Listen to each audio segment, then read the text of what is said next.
Hello everyone, how are you doing? This is MD Tech here with another quick tutorial.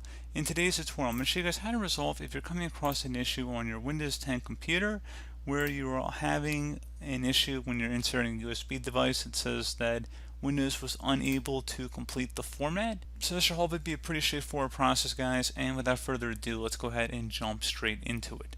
So we're going to start off by opening up the Start menu, type in Disk Manager, and best result should come back with create and format hard disk partitions. Go ahead and left click on that. You should find an empty unallocated space in here. Again, don't select anything that's currently selected. You probably want to find something that doesn't have any letters on it. So you will find this unallocated space somewhere in here. Go ahead and right click on it. Select new simple volume. Select next. Sample volume, just keep it as default, whatever the maximum it lets you do. And then select next. Sign the following drive letter. You can set it to whatever isn't currently being actively used. Again, doesn't really matter to me. Select next. Select next.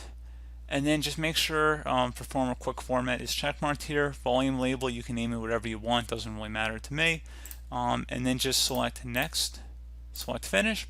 And there you go, guys. Once it's been quick formatted here, you should be able to have it appear in your PC Manager area and File Explorer, and then you can run your own format. You can change the formatting of it. You could, if we go over to our PC, if we right clicked on it and then selected format, you could format in different ways here. So you could do NTFS, FAT, or FAT32. So you're welcome to change it at this point, but it should be recognized on the system. So pretty straightforward process here, guys. I do hope that I was able to help you out, and I do look forward to catching you all in the next tutorial. Goodbye.